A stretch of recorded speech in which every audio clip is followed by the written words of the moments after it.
Friends, मैं CA Sanjeev Goyal आप सभी का स्वागत करता हूं एनजीओ पायलट में। आज का जो हमारा टॉपिक है वो है टॉयले रजिस्ट्रेशन, जो कि एनजीओ में एक इम्पोर्टेंट रोल प्ले करता है, जहां पर आपको इनकम एग्जेम्प्ट मिलती है।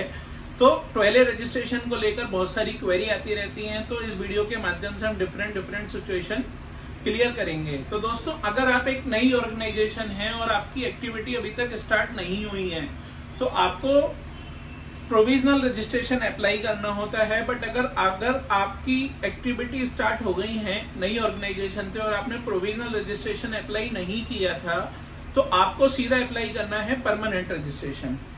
दोस्तों, दूसरा आता है कि आपने प्रोविजनल रजिस्ट्रेशन अप्लाई किया, तो अब इसको परमानेंट कब कराना है, क्योंकि प्रोविजनल का तो जो ड्यूरेशन दे रखा है वो 3 साल का दे रखा है।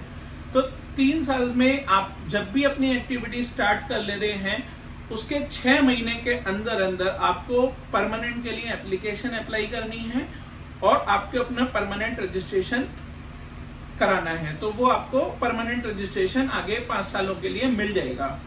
दोस्तों, परमानेंट रजिस्ट्रेशन की भी रिन्यूअल डेट होती है। जिस तरह से प्रोविजनल को आपको 3 साल का टाइम मिला हुआ है, उसी तरह से परमानेंट रजिस्ट्रेशन 12A का भी आपको अगले 5 साल के लिए मिला हुआ है। वो भी आपको अपना रिन्यूअल कराना होता है, और रिन्यूअल जो कराना है वो आपको उसके एक्सपायर होने से 6 महीने पहले तक कराना है।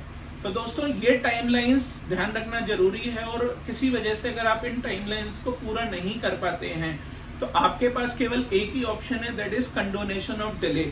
आपका जो भी रीजन था, आपकी हेल्थ प्रॉब्लम थी, आपके पास मेल नहीं आया, आप एक बुजुर्ग व्यक्ति थे, तो बेसिकली आपके पास जो रेमेडी रहती है that is the condonation of delay. आप अपनी चीज एक्सप्लेन कर सकते हो सीआईटी सर को, और आप उनको बता सकते हैं कि इस वजह से नहीं कर पाए। वो आपके फैक्ट्स को देखकर कंसीडर करेंगे और आपकी प्रोविजनल रजिस्ट्रेशन को परमानेंट रजिस्ट्रेशन अप्लाई कराने की एप्लीकेशन हो, या आपने एक्टिविटी स्टार्ट डिले होने के बाद आपने वो अप्लाई किया हो, दोनों केसेस में आपको वो ग्रांट कर देंगे आपका परमानेंट रजिस्ट्रेशन।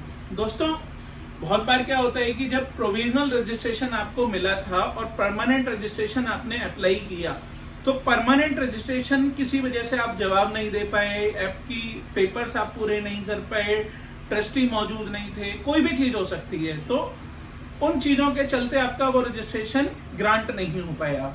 पर साथ में क्या मिला आपको, प्रोविजनल रजिस्ट्रेशन भी कैंसिल कर दिया without giving the any opportunity. तो दोस्तों, जब प्रोविजनल रजिस्ट्रेशन कैंसिल हो गया और परमानेंट रजिस्ट्रेशन मिला नहीं, तो आपकी जो चैरिटी ऑर्गेनाइजेशन थी वो हो गई टैक्सेबल। तो आपको पिछले सालों के ऊपर इनकम पर टैक्स न देना पड़े, इसके लिए आपके पास एक अपॉर्चुनिटी है, दैट इज IT-80। वहां पर जाइए, आप अपना सबमिशन दे सकते हैं, जो भी रीजन है वहां पर आप अपना दे सकते हैं कि ये मेरा प्रोविजनल रजिस्ट्रेशन कैंसिल किया गया, मुझे विदाउट एनी अपॉर्चुनिटी दिए हुए परमानेंट रजिस्ट्रेशन की मैं इस वजह से पूरा नहीं कर पाया। तो वो आपकी सुनवाई करेंगे और आपको एप्लीकेशन रिवर्ट बैक होकर सीआईटी सर के पास आएगी। सीआईटी सर आपकी एप्लीकेशन हियर करने के बाद आपको वो ग्रांट कर देंगे अगर जेन्युइन फैक्ट्स होंगे। तो दोस्तों, ये सारा था हमारा टॉयले को लेकर, टॉयले ATG लाइसेंस को लेकर।